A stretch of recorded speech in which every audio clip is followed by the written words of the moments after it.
अब सभी को जय मसीह की ओर। आज हम पढ़ेंगे उत्पत्ति उसका 31 अध्याय उसके 3 आयत से पढ़ेंगे। और आज का हमारा टॉपिक है याकूब को दर्शन मिला। तब यहोवा ने याकूब से कहा, अपने पितरों के देश और अपनी जन्मभूमि को लौट जा और मैं तेरे संग रहूँगा। तब याकूब ने राहेल और लीवा को मैदान में अपनी भेड़ बकरियों के पास बुलाकर कहा, तुम्हारे पिता के मुख से मुझे जान पड़ता है कि वह मुझे पहले के समान आप नहीं देखता, पर आप मेरे पिता का परमेश्वर मेरे संग है। हालेलुया। तुम भी जानती हो कि मैंने तुम्हारे पिता की सेवा शक्ति भर की है, फिर भी तुम्हारे पिता ने मुझसे छल करके मेरी मजदूरी को 10 बार बदल दिया, परंतु परमेश्वर ने मेरी हानि करने नहीं दिया। हालेलुया। मिलकर प्रार्थना करें।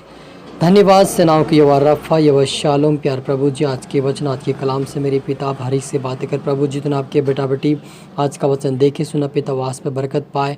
जैसे आपने याकूब से बातें के दर्शन देकर उसी प्रकार आपके बेटा बेटी से दर्शन और सपनों के द्वारा बातें करे, अगुवाई करे और उठाए और चलाए। मेरे पिता मदद सहायता करे। सभी को मैं तेरे हाथ में सौंपता पिता। अपने प्रार्थना सुना आशीष के धन्यवाद खुदा। ये प्रार्थना दुआ यीशु के नाम से मांगते हैं, आमीन।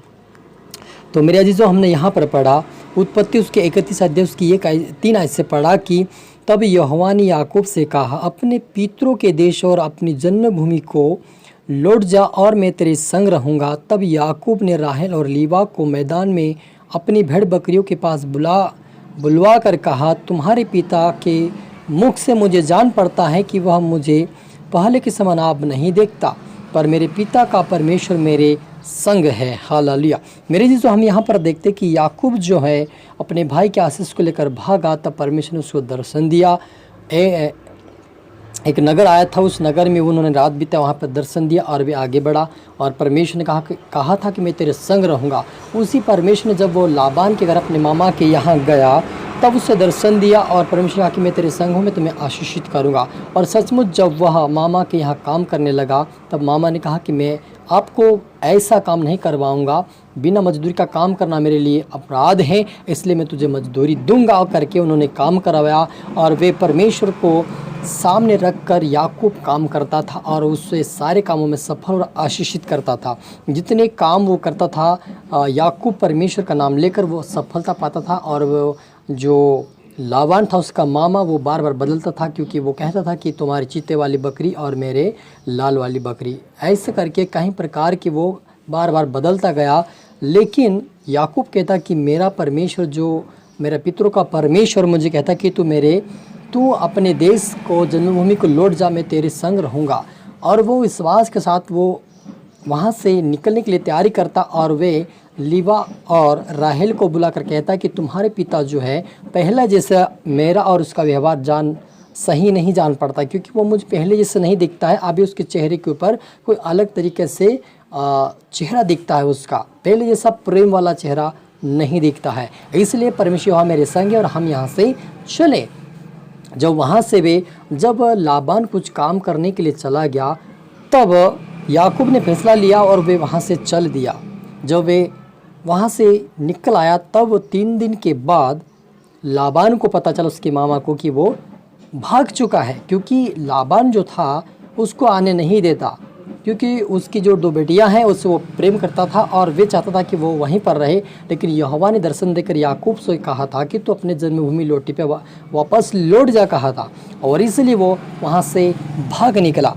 तब तीसरे दिन लाबान को समाचार मिला कि वो भाग गया, इसलिए उसने अपनी भाइयों को साथ लेकर उसका 7 दिन तक उनका पीछा किया और गिलाद पहाड़ी के देश में उसको जा पकड़ा।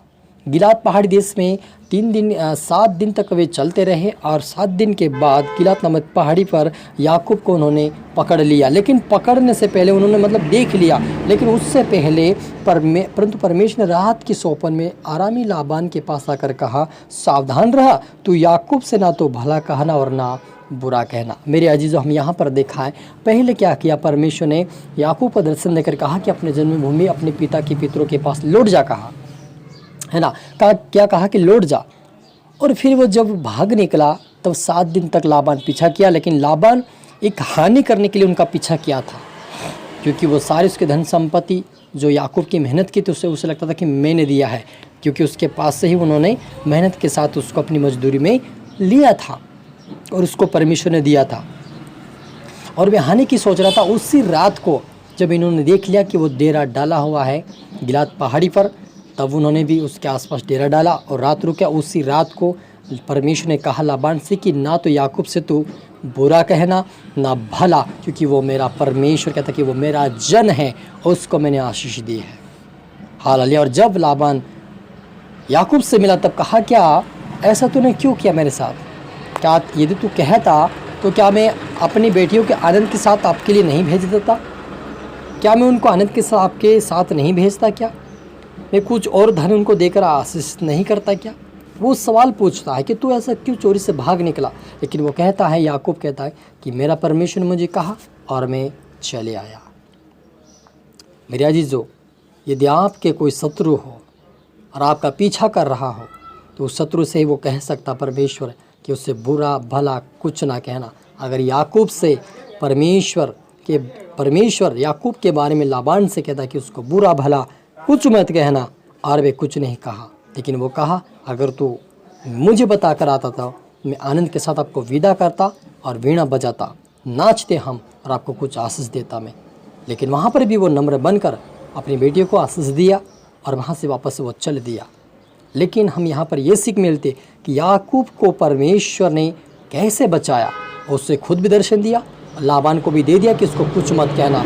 यदि आपके कोई शत्रु हो, आपके कोई विरोधी हो, तो आप उनका सामना ना करें, परमेश्वर से प्रार्थना करें।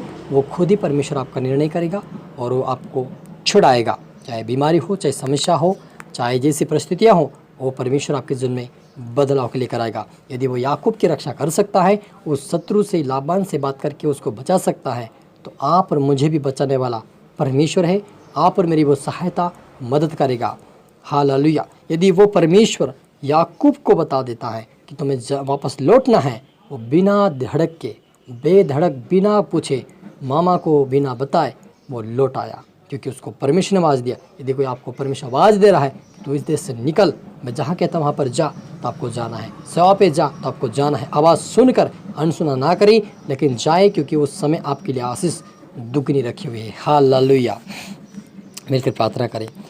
धन्यवाद सेनाओं की यहोवा रफ़ा यहोवा शालोम। प्रभु जी, आज के वचन आपके कलाम से अपने हर एक से बात की आशीष के धन्यवाद। प्रभु जी, जितना आपके बेटा बेटी देखे सुने, वाश पे बरकत पाया से आपके पीछे चलकर आपके राज्य के वारिस बने। और जैसा आपने याकूब और लाबान दोनों से बातें किया और याकूब का अपने हानि नहीं होने दिया परमेश्वर यहोवा, वैसे आपके बेटा बेटी की आप हानि ना होने दें, उनकी रक्षा कर, उनको सपनों दर्शन द्वारा बातें कर, अगुवाई कर, याकूब की तरह उनको चला सिखा समझा और मदद सहायता कर। मैं सभी को आत्मा सौंपता हूं, इनके परिवार के द्वारा इनके द्वारा इनके परिवार को उद्धार व आशीष मेरे पिता, आपकी महिमा मेरे पिता। आपका नाम ऊंचा बड़े हम घाटे प्रार्थना यीशु के नाम से मांगते हैं, आमेन। सभी को ब्लेस यू ऑल। जय मसीह की।